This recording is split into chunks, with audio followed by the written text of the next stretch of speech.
Ассаламу алейкум, Жумгал районунун багбандары. Ассаламу алейкум, жамаат.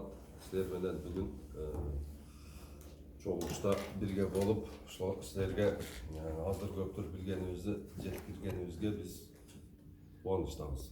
Эми биздин ошол организациябыздын аты Борбор Азия багбандар биримдиги. Бизде бир 30 миңден ашык мүчөбүз бар.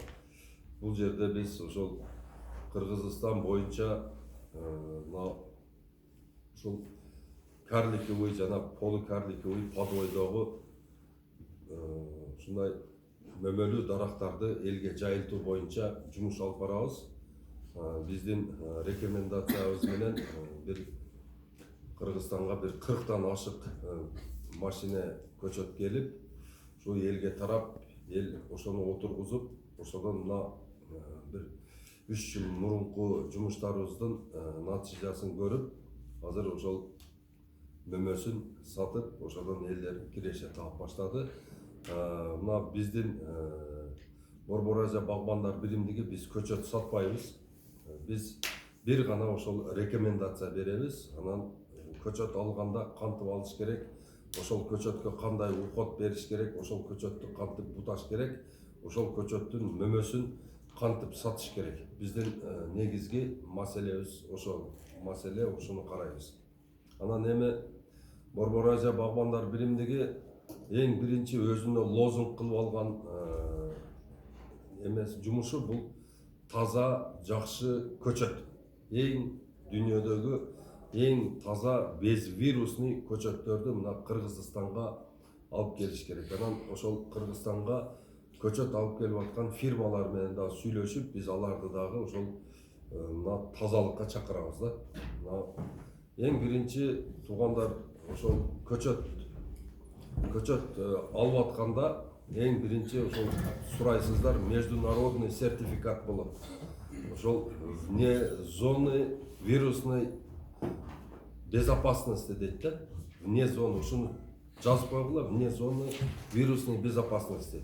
Эгерде бул ушул сертификаты, международный сертификаты жок болсо, демек бул көчөттөргө ишенич жок да. Анан кийин өзүнүн сертификаты уже второстепенный. Анан биздин ошол мамлекет берген фитосанитария уже ал 3-чү орунда турат. Эң биринчи ошол орунда сертификат вне зоны вирусной безопасности дейт. Бул международный сертификат, буну ошол дүйнө жүзүндө бир ошол Европада дагы, мына Турцияда дагы бир 4-5 эле фирма алган да буну. Бул деген ошол көчөттөр эч кандай вирусу бар жерде дагы, вирусу бар почвада дагы бир вируска эч качан кабылган эмес деген бул тастыктама да. Бул сертификат жок болсо, демек бул көчөттөр барып 1 жылдан кийин, 2 жылдан кийин оруп, кургап жок болуп кетиши да мүмкүн деген эмеге алып барат да. Анан кийин ошол көчөттү тандап атканда ошол бул немесинен тышкары мунун сорт испытательный участогу болот. Ошол сорт испытательный участоктон бул көчөттөрдү отургузгандан кийин ошол көчөттөр кандай өсүп атат, мына биздин шартка кандай көнүп кетти. Мына эгерде мына нарында көчөт саткан бир фирма болсо, ада сөзсүз түрдө онун сорт испытательный участогу болуш керек. Эгерде сорт испытательный участогу болбосо, жаңы баштап аткан болсо, демек ал фирмадан көчөт алыштын эч мындай кажети жок. Ошол мен айткан ошол сертификаттарын сурайсыздар дагы. Анан эгерде 3 жылдан ашык болгон болсо, сорт испытательный участогу, ошол жерде сөзсүз түрдө мөмө берген болот. Ошо мөмөсүн сурагыла. Мөмөсүн сурап, анан кийин мына мисалы үчүн эгерде редшифт деген алма сунуштаган болсо, ошол редшифт алмасын кармап көргүлө. Кандай биздин Кыргызстандын шартында кандай өсүп берди, кандай түшүм берди. Эгерде неме өрүк же болбосо гилес же бир нерсе боло турган болсо, сүрөттөрүн жана ошодон болгон вареньясын сурагыла. Варенья барбы? Сурагыла. Вареньяны тутуп көргүлө. Өзүңөр билесиздер, мына бизде мына түштүктө дагы түндүктө дагы көбүнчө баягы биздин өрүктөрүбүз барып туруп анан кийин ичине жыгач өсүп баштайт да, сөңгөк болуп калат. Варенье кылганда кадимкидей сетчатка чыгат. Бул деген значит көчөттү улап атканда булар мындай башка бир мындай заранга же бир могилевкага же башка нерсеге улаган болот да. Ошон үчүн анын ичине мына жыгач өсүп чыкканы ошол сорт бузулганы. Ошону карайсыздар да. Анан эгерде ал сорт бузулган болсо аны отургузуп не стоит. Эми биз мына Кыргызстан боюнча азыр 3 зимний алманы сунуштап атабыз. Эгерде бардыгыбыз ушул алманы отургуза турган болсок, ушул алмалар эртеге сатылганда биз оңой сатабыз. Объем болот да. Эң биринчиси кызыл алма Red Chief. Red Chief деген алмасы. Анан экинчиси көк алма, бул Гренни Смит деген. Гренни Смит алма нарындын шартында эң ыңгайлуу, эң анан мындай жакшы сатыла турган алма болуп эсептелет. Буну Россияга жакшы алышат. Бул мына суук жерлерде өтө жап-жашыл болуп туруп, мындай товарный вид өтө сонун болуп чыгат. Ошол Гренни Смит деген алма. Анан сары алмага Golden Delicious. Анан ушул 3 алма бири-бирине опылитель болуп түшөт, чаңдатыш болуп. Эгерде Редчифтен 100 отургузсаңыз, Golden Delicious'тен 10 кошуп коесуз. Эгерде Гренни Смиттен 100 отургузсаңыз, ага эмне ошол Редчифтен же Golden Delicious'тен 10 кошуп коесуз, бири-бирине опылитель боло берет. Анан эми берге баягындай кечки алманы дагы күткөнчө, анан мына дагы летний алма бар. Ошону дагы сунуштайбыз. 2 летний алма. Гала Маск менен анан дагы Женева деген алма бар. Эндире Женева деген. Ошол алманы жазып койгула. Ушул алма эгерде жазгы алма отургузам десеңиздер, шудан отургузула. Бирок эми бу жердин шартында кышкы эле алма отургузасыздар. Эми баягы мен айткан алмаларды күзүндөсү мындай тиштеп көрсөңөр, баягы пресстелген картонго эле окшош болот да. Как будто бир вкус жок да, эч нерсе. Бирок бунун бышуу мезгили бунуку апрель. Холодильникте бышат бул. Холодильникте ушунчалык бышат. Ошол апрелде ошол холодильниктен алып жесеңиздер, ушу суусу бетке чачырат, как будто азыр жулуп алгандай да. Ошондой болуп бышат ушул алмалар. Муну мындай жатуу лёшкасы деп коет да. Холодильникте жатуу мерземи дагы булардыкы аябай жогору. Редчифтики мисалы үчүн 8,5 ай. Golden Delicious 7. Гренни Смит вообще 1 жыл жата берет. Ошондой катуу алмалар да. Анан кардары келгенде, качан базары чөткүй болгондо анан алып чыгып сата бересиздер. Как раз алма мындай түгөнүп, баасы 100 сомго чыккан маалда холодильниктен алып чыгып, мына поляктар анан мына немелер бизге алып келип сатат Европадан алмаларды. Ошого биз дагы ошондой шарт өзүбүзгө түзүшүбүз керек. Анан мына ошол алмаларды айдап, ошол 3 түр алманы айдай турган болсоңуздар, бир эле агроном ошол целый ошол районду тейлесе болот. Карап барып, машинеси менен барып, анан сөзсүз түрдө ошол мына азыр группа түзүлөт. Ошол группа түзүлгөн, ошол группанын алкагында иш алып барыңыздар. Бири-бириңиздер менен мына взаимосвязь. Буну сатканда анан көрөсүңөр да бунун пайдасын. Сатканда өтө тиет бунуку. Мына бир группада мисалы үчүн бир 255 адам болсо, ар бири жок эле дегенде 1,5 тоннадан алма чыгарганда дагы анда 100 канча тонна алма чыгып кетет да. Ошон үчүн биргелешип иштөө, силердин башыңарды бириктирсек, ошол группаңарда ичара сүйлөшүп, анан кандайдыр бир маселелер чыга турган болсо, эгерде өзүңөрдө бир кандайдыр маселелер чыгып, мына багыңарда ошол жерде эле сүрөткө тартасыздар, бир зыянкеч түшсө. Анан баягы группанын эмесине, админдерине айтасыздар, головной немеге жөнөт деп. Бизге келет, волонтерлорго келет, волонтер деген группада ал жерде биз адистерди койгонбуз, энтомологго бар. Ошол алманы мисалы үчүн немеси менен күрөшөт бул. Ошонун ичинде жанагы эмени азыктандыруу боюнча, алманы азыктандыруу боюнча ал жерде дагы адис бар. Ал дагы өзүнүн эмесин берип турат, рекомендациясын турат. Волонтерлордо эртең менен кечке сабак болуп турат. Мына ич ара сүйлөшүп, силерден келген суроолорду ошол биздин группага ыргытат, волонтерлорго. Волонтерлордон эң чоң группабыз бар, Telegram группа. Эгерде кааласаңар, прямой ошого кошулуп алсаңыздар болот. Телеграмда ошол 0550 20 0007 менин номерим. Ошого чалып эле мени Telegram скачать эткенден кийин Telegramдан жазып коесуздар. Мен ссылкасын жөнөтүп коем. 0550 20 0007. Ким кошот? Мен кошом. Өзүм кошом. Мага жазып койсоңор да Telegramдан. Ал жерде 7,5 миң багбан бар. Телеграм барбы же ушундай телеграмда? Телеграм эле бул жерде баягы биздин группабыздын аты, ал жерде Борборазия багбандар биримдиги деп. Оны жигиттер кошулуп алган. Эртең менен кечке сабак болот, бирок ал сабактар силердин телефонуңардын памятине влиять этпейт да. Загружать этпейт. Эч баягындай таасир кылбайт да силердин. WhatsApp'та мисалы үчүн көп видео бирдемелер келсе, телефон катып калат го. Бул жерде катыбайт телефон. Ошондой жакшы. 0550 20 0007 Борборазия багбандар биримдиги. Telegram группасы.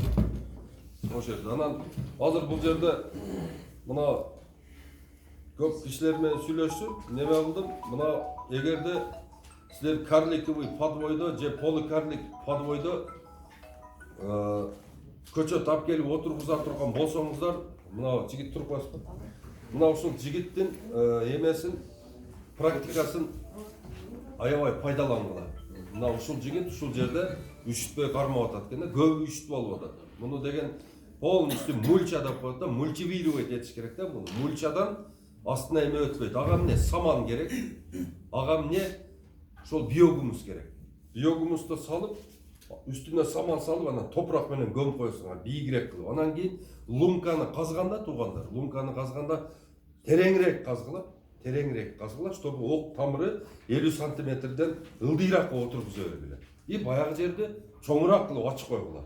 Анан онун үстүнө анан опилканы чыштагыла, онун үстүнө анан биогумус таштагыла, анан онун үстүнө саман кылып туруп, онун үстүнө топурак менен көмүп койгула. Ошондо вечный баягы утеплитель болот да. Немени түбүнө отургузула. Эң эмесин казып бүттүңөрбү? Бул жерде 50 сантиметр эме калсын, чтобы баягы менен заполнять этет. Алма кийин өсө берет. Мына жапыз эле болот, мына туруп алып эле тере бере турган болуп калат да. А берки эмеси ылдыйында болуп турат. Ошол бизге өтө чоң пайда берет да. Алма үшүп калбайт. Ошону карагыла. Анан кийин адан сырткары туугандар, мына бул жерде бардыгыбызда эле мал бар экен. Мал бар жерде сөзсүз түрдө көң болот да. Көң бар адам, көң, суу анан сөлжам. Ошо үчөө бириксе, ошодон биогумус чыгат да. Болгон эле ошол. Көң керек, суу керек, и эме керек. Сөлжам керек. Болду. Ошону менен койдуку, жылкыныкы, малдыкы үчөөнү аралаштырып салсаңар боло берет. Эчтеме болбойт. Анан көң 4 айдан өткөн болуш керек. Сыртта жатканда 4 ай жаткан болуш керек. Анан 2 жылга жетпеш керек да. Салган көңгөр. Одон бул жагында ушу сөлжан жей турган эчтеме калган жок ал жерде. Жөн эле бул мындай эле бир шлактай эле бирдеме болуп калат да. Эчтеме ал жерде органикасы жок. Аны сөлжан переработка кылганы менен мына жөн эле процесс да бул. Алдын биогумусунан жакшы эме чыкпайт да. Гумин чыгат, бирок баягы айткан ошол биогумус камтыган темир, кальций, калий, азот ошолор жок болуп калат да. Эми азыр ошол сөлжан багышка кеңири токтолуп кетели. Сөлжан, бир сөлжан 100 сөлжан бир жылда 8400 сөлжан болот да. Бир жылда 100 сөлжан. Эгерде силер 1000 сөлжан менен баштап турган болсоңуздар, сизде 84 000 сөлжан болот да. 84 000 сөлжан бул 440 килограмм сөлжан болот да. Анан детиги ошол сөлжан бир күндө 1 килограмм сөлжан 1 килограмм көңдү жеп, анан 600 грамм биогумус чыгарып берип турат. 600 грамм. Эгерде силерде 100 килограмм сөлжан боло турган болсо, 100 килограмм. Бул деген күнүнө 60 килограммдан силерде биогумус бар деп кое берле да. Күнүнө 60 килограмм бул 30 көчөткө жетет. Жаш көчөткө. 2 жылдык. 2 жыл ошого азык болуп берет. Салып койсоңуздар. Анын салышы ошол эмеден стволдон 25 сантиметр бул жака аң казып эле ошонун ичине салып туруп, үстүн до конца көмбөстөр. Суу келген сайын суу ошол жерге кирип, анан баягындай сакырдай эрип, набаттай эрип туруп, ошол эменин түбүнө бере берет. Тамырга. Муну азыктандырат. Эме бул биогумус менен болгон ошол мөмө жемиштер берки органикалык мөмө жемиштерге караганда узак сакталат да. Мен ошон үчүн айтып атам туугандар, силерде картошка айдагыла, ошол кормовой кызылча айдагыла. Бул жерге кормовой кызылча менен ошол картошканы көбөйткүлө. Бул силерде биринчиден картошкаңар мына биринчи жылы эле ошол 50 тоннага жетет да. Ошол 1 гектар жерге 7 тонна биогумус берсеңиздер, мурунку калыбына келтирет. 70 жыл азот жеп турса да. Анан ошол жерде картошка айдай турган болсоңуздар, ошол картошка 50 тоннадан ашык берет да. А уже кийинки жылы уже 70 тонна, 80 тонна, 110 тоннага чейин жетет. Түшүмдүүлүгү. Ошон үчүн аябай көңүл бөлгүлө. Кичинекей участоктор 1 сотиктен 1 тонна алып атат биз жакта. Биогумус менен жазам. Ошон неме кылсам, мен видеосун жүктөп, ошол кишинин өзүн сүйлөтүп жөнөтүп коем, өзгөнүк киши. Биогумус менен ушу иштегенине бир 10 жыл болуптур. Элге жеткире албай эле жүрөт да алда. Айтып, элге түшүндүрө албай эле жүрөт. Биогумус деген бул көң 50 килограмм көңдүн пайдасын немес 2 килограмм биогумус бере алат. 50 килограмм көңдү силер талага апарып чачып ире турган болсоңуздар, ошол жерде 100 канча миң урук кошо барат экен да, ото чөптүн уругу. Ошол силер салган көң кичине эле неме жардам берсе дагы, ошонун азыгын ошол ото чөптөр жеп алат дагы, анан силерге өтө чоң зыян берет да. Аны баягындай жок кылыштын өзү бир машакат жумуш болуп калат да. Ошон үчүн огородко чистом виде көң жолотпогула. Эгерде жок биз эми сөл жанында эптей албайбыз десеңиздер, ошол көңдү мындай бир аң казып, мына түбүн 1 метр түшүрүп, ширинасын 3 метр, 3 метр кылып туруп, ошол жерде компост жасагыла. Анан ошол көңдү прямой мындай попадание солнечного луча күндүн нурунан сактагыла. Анын үстүнө саман жаап, анын үстүнө анан кийин кара пленка менен жаап койгула. Анан ошонун ичинде чирийт. Анан ошол компост болот да. Ошол жерде баягы чөптүн уруктары бардыгы бадырак эмеге казанга түшкөндө парсырап жарылат го. Ошол жерде 70-80 градус ысыганда ошонун бардыгы жарылып кетет да. Бадырактай. И зыяны бизге өтө аз болот. Ошон үчүн көбүнчө анан көрөктө ошол бардыгынан дагы биогумус жакшы. Биогумуска бир 10го 5 кылып, жылуу кылып, сарай салып, астын теплый пол кылып, 365 күн тынбай силерге биогумус чыгарып берип турат. Ошол жерге 5 миллион сөлжан бакса болот да. 10го 5ке 5 миллион сөлжан батат ошол жерге. Бул деген мына алып кирип эле салганыңарды уже 2-3 саат, 3 сааттан кийин уже жеп биогумус кылып чыгарып бере берет турган сөлжан болот да. Жөн эле мындай тытынып неме. Биз азыр багып атабыз, сөлжан өтө аз. 50 тонна мисалы үчүн 2 хова эмеге жыйналыштамын. 2 хова көңгө бизне болгону ошол жерде бир 2 тонна, 3 тонна сөлжан багып атабыз да. Ал жерде 50 тонна көңгө уже 50 тонна сөлжан болуш керек да. Ошону тез выработка кылып чыгарып бериш үчүн. Ошон үчүн туугандар, мына сөлжанды бирөөң барып алып келип, элге айлыга жайылткыла. Бул өтө маанилүү. Мына биз органикага өтө өстөп атабыз. Мына үстүнө органический, мисалы үчүн биофабриканын, биолигинин, триходерминин иштетесиздер да. Үстүнө ол грибковый заболеваниялар жок кылат, триходермини, а биолигини аны эмне кылат? Неме кылат? Багындай листовой подкормка деп коет буну. Чоңойтот. Жап-жашыл кылып өстүрөт да. Бул эми башынан. Анан туугандар, мына көбүнчө эле мына биздикилер кичке эле мындай проблема чыкса, эң оор препараттарды алып келип сеп таштайбыз да. Тайфун, карате, дагы эмне деген. Фунгициддер, систематический фунгициддер, гербициддер, пестициддерди иштеп атабыз да. Бул дегенде тарамчыны пушка менен атып өлтүргөн да. Onun жанында бар жоқ тытып кетет да. Жоқ бұл таштайт да. Бар жоқ тытып кетет ошол. Ошол үчүн туугандар мүмкүн болушунча биологический жолго өтүш керек да, биологияга. Биологияга өткөндө кандай? Мына өзүңөрдүн нарында органика департаментинин ошол жумушчулары менен тыгыз иштешиңер керек. Ошол жерде энтомофактар бар да. Ошол жерде немеси бар, амблисиоус дегени бар, грабрабракон дегени бар. Анан триходерма дегени бар.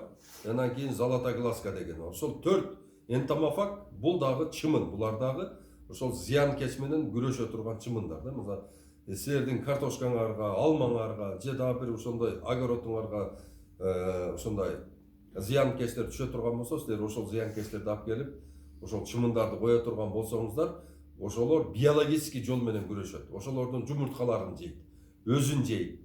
Баягы олардын жумурткаларына өзүнүн жумурткаларын коет дагы. Баягы биологический жол менен. Мына өзүңөр билесиздер, мына жогору жакта силерде барбы жокпу билбейм, мына биз жакта жапай алмалар өсөт да. Жөн өздөрү өсүп атат. Аны эч ким удобрать эткен жок, эч ким аны зыянкечи менен күрөшкөн жок. Аларды эч ким подкормка кылган жок, жылыга алат, жыл сайын салат, эч оорубайт, барсаң дайыма терип келесиң. Аларга эмне бирөө барып ушундай иштерди жүргүзүп атабы? Жок, аны Алла Таала өзү балансировать этип койгон да.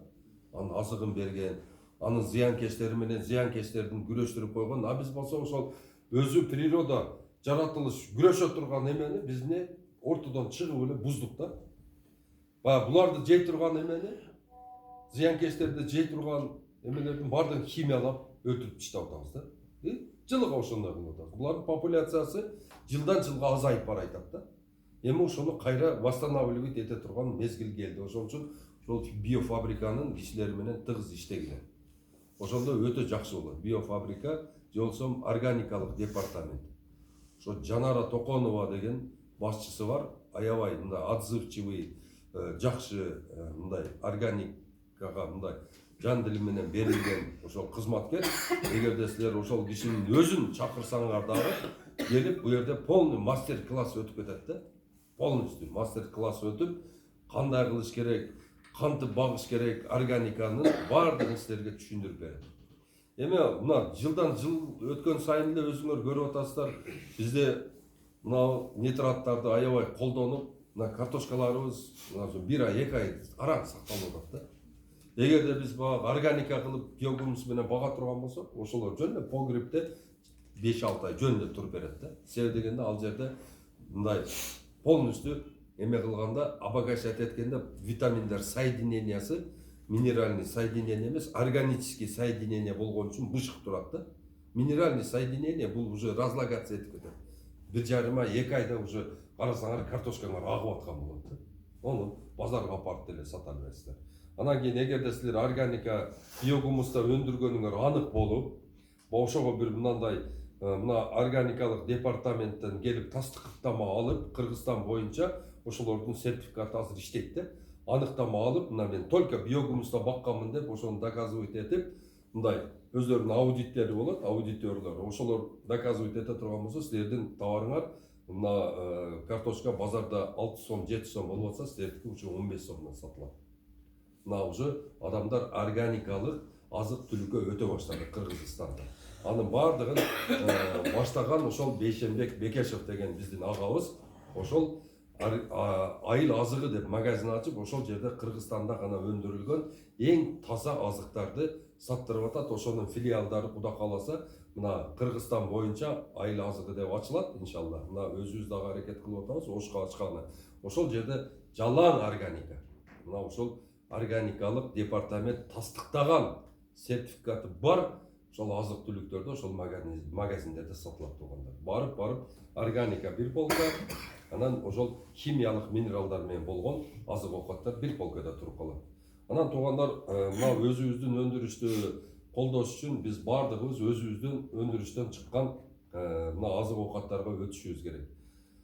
Эгерде биз өзүбүздү товарларыбызды биз албасак, Өзбекстан биздин товарларыбызды албайт, Тажикстан албайт, Россия албайт биздикинчи. Биз өзүбүз өндүргөндү биз өзүбүз жешибиз керек. Биз качан гана өзүбүз сүйүп жеп, ошону бактап баштаганыбызда анан кийин башка дүйнөлүк аренага чыксак болот да. Мына мен кече силердин магазиниңерге кирип көрдүм. 99% Россиядан, Белоруссиядан, Украинадан, Казакстандан, Тажикстандан, Өзбекстандан, Латвия, Литва ошол жактан келген товарлар экен да. Эмне үчүн өзүбүздүн райондо өзүңөрдүн татынакай мындай бир пекарняңар жок? Эмне печенье жаба албайсыңарбы силер? Бул сөздү мен бардык эле райондо айтып атам да.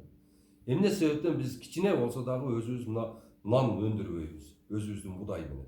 Ол клейка винасы жок, андай мындай деген жомок бул. Туугандар, биздин арпа будайларыбыз бир жакшына стандартка соответствует этет. Мына башка жактан келип аткан ундарды сөзсүз отбеливать этет, товарны вид кылыш үчүн. Ал химия.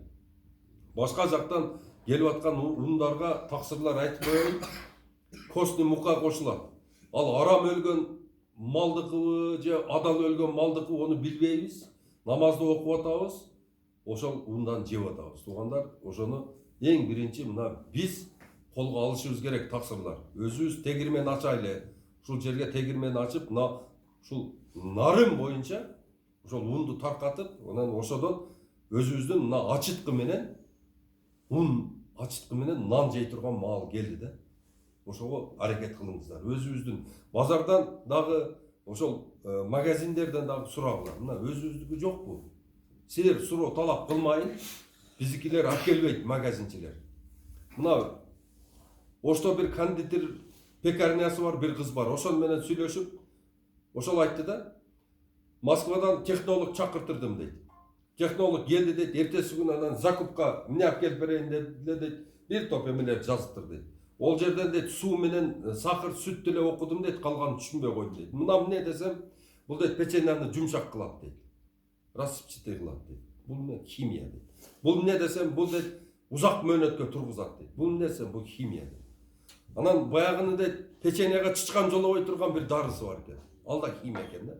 Толтура экен, ошол российский печеньялардын бардыгына ошону жасайт экен да. Украина бардыгы ошону колдонушат экен да. А биз болсо сен эмне кошосуң десем, биздики туз дейт, суу дейт, ошол сүт, ун дейт, и от, башка эч нерсе, 5 эле ингредиент менен болот биздики деп атат да. А буларда болсо мынандай перечень дейт, жалаң химия дейт. Анан биз ошон үчүн булардын печеньялары 1 жыл, 1 жарым жыл срогу бар экен да, тура берет экен да. О химиянын эсебинен. А биз болсо мына өзүбүздүн мына чыгарып аткан өзүбүздүн продукцияга өтүшүбүз керек да. Мына жерде мына белдүү жигиттерибиз турат экен мына. Ушулардан сураңгыла ошол жерге өзүбүзгө нан, пекарня, өзүбүзгө печенье чыгара турган. Эч сложности жок. Конфет жасасак болот даже. Биз мына колубуздагы эмелерден. Мына мен Измирге барып келдим. Ошол жерде Сөлжан боюнча эме айтып бердим да. Баян кылып бердим. Ошол жерде ар бир ошол түрк ишкер экен да. Ар бир түрктүн өзүнүн кичинекей бир мындай чыгара турган бир эме ишканасы бар экен да. Туугандар, биз качан гана 100% өзүбүздү ошол алма менен, өрүк менен, жүзүм менен, будай менен, арпа менен, жүгөрү менен бардыгы менен обеспечить эте турган болсок, биз ошондо анан кийин независимостьке чыгабыз да. Бул баягы 31-чи эмеде баягы майрамдаган азаттыгыбыз, бул азаттык эмес бул. Туугандар, качандыр бир өзүбүздүн өндүрүштү көтөрүп туруп, биз ошол өзүбүз өндүргөндү гана жеп туруп, анан ашканын анан сатканыбызда ошондо биз азат болобуз да. Ого чейин биз зависим. Казакстандын унунан зависим, Порошенконун конфетинен зависимбиз биз. Туурабы? Мына ушулардын бардыгын чече турган мына бизбиз да. Эми туугандар, силерге баягы ошол өзүбүздүн өндүрүштү колдогула деп дагы бир жолу айтып кетем. Магазинге барып, бир гана өзүбүздүкүн сурап, өзүбүздүкүн алгыла. Ар бир сууда политика болуш керек да, саясат. Бир легенданы, же болбосо бир адигинени, же бир өзүбүздүн сууну алгандан кийин ошол бюджетке 1 сом түшөт. Силер ошону эсиңерден чыгарып алыңдар. Ал 1 сом биздин энелерибиздин, биздин аталарыбыздын, биздин мугалимдерибиздин, биздин ошол врачтардын, медсестралардын ошол коммунальный услуга кылып бизди тазалап жуунтуруп аткан адамдардын бардыгынын айлыгы болот. Ошон үчүн туугандар, саясатты мындай кылып жүргүзсөйлү. Биз өзүбүздүкүн гана тандайлы. Мына ошондо биз өсүүгө барабыз. Эми туугандар суроо жоопко өтөлү, өзүңөрдүн огородуңарда ошол кандай бир маселелер болуп жатат, ошол жөнүндө сүйлөшөлү. Кана суроолор болсо акырын бере бериңиздер. Бериңиз. Мучеванияга биринчи эмнени салып бердиңиз? Мульчевирование эң биринчи эне опилка саласыз. Анан онун артынан биогумус саласыз. Биогумусту бир челек биогумуска бир челек топурак аралаштырып саласыздар. Немесе күйдүрүп коюп тамырды. Анан онун үстүнөн анан кийин бизде пакал деп коет да, саман. Саман саласыңар, анын үстүнө анан кийин топурак менен көмүп коесуңар. Анан лунканы казганда, нарындын шартында лунканы казганда туугандар зерикпестен лунканы 1 метр казгыла дагы, 1 метр. Анан жарым метрине отургузуп, анан жарым метрин баягы мен айткандагы мульчевировать этип карасаңыздар, ошондо үсүбөйт. Анан кийин стволдун өзүн дагы мына инем айткандай баягы ошон менен ороп койгула. Вот ошондо жакшы тур берет. Жана кыйыштырганда өзү эмеси болот го, күнгө карап күйүп коет. Ал жердин астында ямалат кийинтиге эчтеке болбойбу? Ал эчтеке болбойт. Ол неме кыла берет. Эчтеке болбойт, чыгарып берет дейт да. Ошол жерин ороп коюп фольга менен. Ол жери баягы жер менен мындай контакт болбош керек да. Ошон үчүн өдө кылып коет да. Жер менен контакт болсо эле ошол жерден тамыр чыгарып берет да. Тамыр чыгарып берсе кыркып коесуң, ал эч немеси. Биз ошону дем алат деп. Күнгө карап азан Эми бака эгип атканда ар нерсе сатып аткандардын немесинде илласи эле көп да. Ар нерсени айта берет. Ал жер только жер менен контакт болбош керек. Болду. Onu hiç yemez. Çağып koyarsın, hiç nesi olur. Dağı? Siz айтып өтпөйсүз биогумус депчи. Ошол сөөлжан алып келгенде өлүп калбайбы? Мисалы үчүн биз алып келип салганбыз да. Ошол азыр азыктанылбай калды, өлүп калдыбы ошо көбү? Но немени ага мен бир мына доказательство айтып бере алам да, что сөөлжан өлбөй жашай берет деп. Баягы Рустам Банк деген чыккан да Өзбекстанда. Эң биринчи болуп сөөлжандан $1 миллион чыгарган ошол киши болгон да. 3 жылдын ичинде $1 миллион чыгарганда анан өзү банк ачкан. Банк ачкандан кийин анан өзүнүн саясатын жүргүзүп, элдерди оңой жашоого үндөп баштаганда Каримов аны камаган 20 жыл отуруп чыкты ошол киши. Отуруп чыккандан кийин анан үйгө келип, 3-чү күнү жатып, эми эмне движение кылсам экен деп ойлонуп жатса, бир кыз айткан экен да. Бир кыз айтты, ата жанагы сиз бараткан Сөөлжандан биз ошол элдер талаганда биз барып ошодон бир тележка жүктөп келип туруп, мына эменин огороддун башында мал карайт экен, ошол малдын көгүн постоянно ошол жерге төгүп, ошол жерге көмүп койдук эле деген экен да. Ошону алып чыгышты. Алып чыгып туруп кайра анан кийин жанданып азыр дагы иштеп атат да ошол. 20 жылдан кийин. Ол эчтеме болбойт. Ошо таштаган жериңерди карагыла. Бар. Чыгат.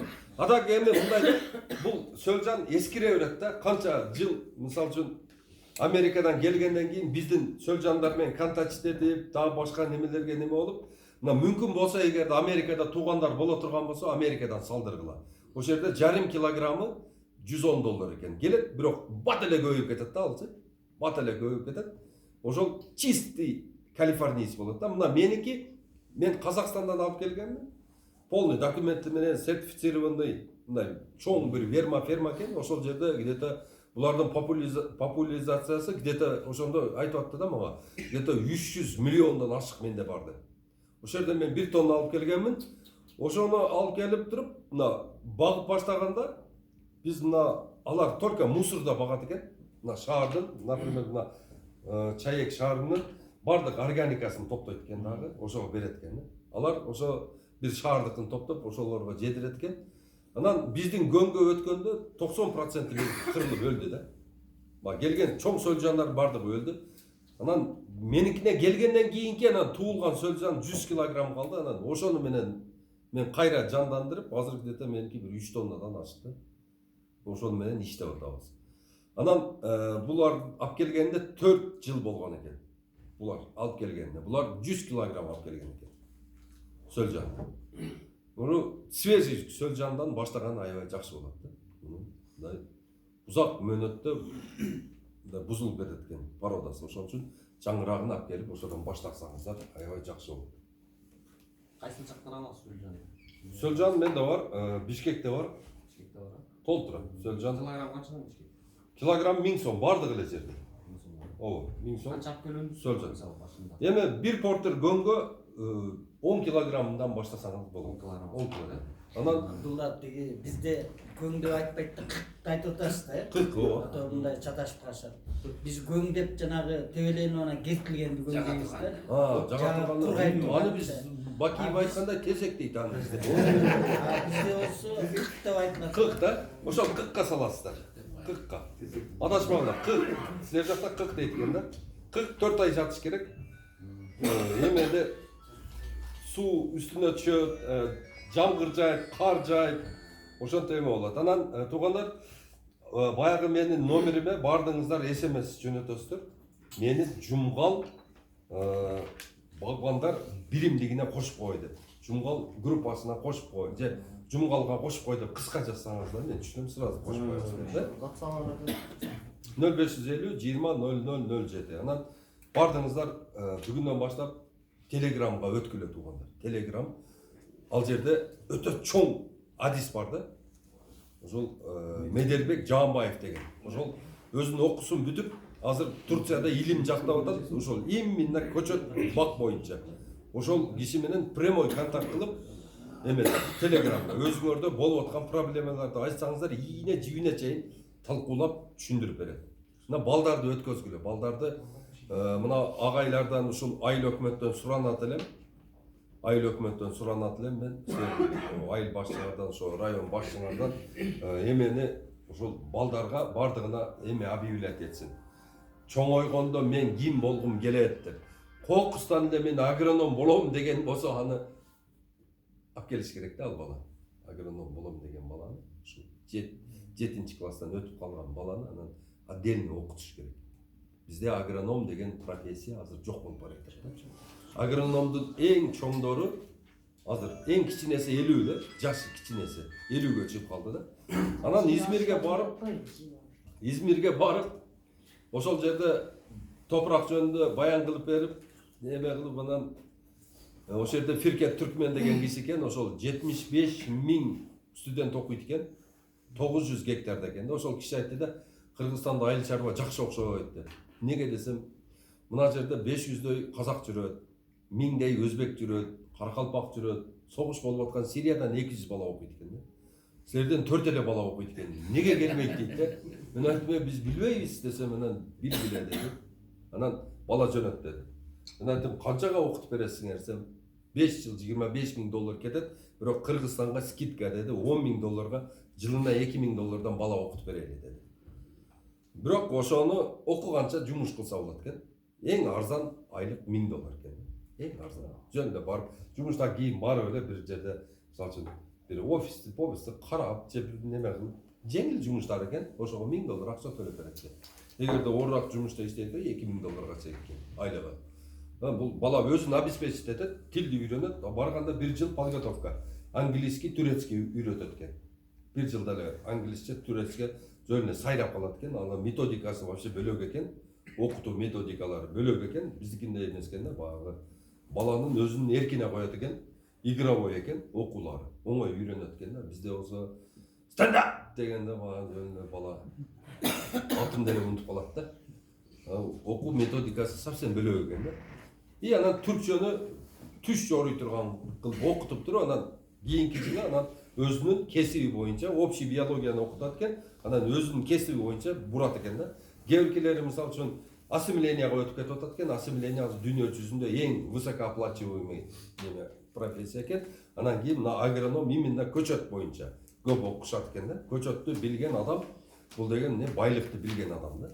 Көчөттү ким түшүнсө, ол уже чоң специалист келип окатын кеңири кылып берет. Азыр мына бизде Борбор Азия багбандар биримдигинде биздин өзүбүздүн самоучка агрономубуз бар, Алтынбек Эргешев деп, 1 гектар бакты 1 жылда 20.000 сомго эме кылат, консультировать этет.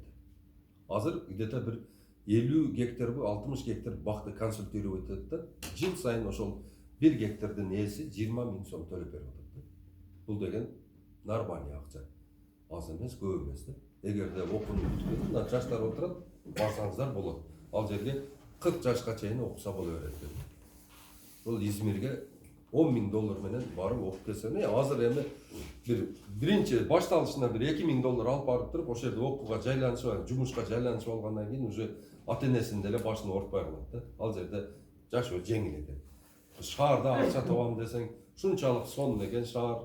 Адамдары туристтерге үйрөнүп калыптыр. Барсаң эле ассаламу алейкум, кардаш, кел, эмне жейсиң,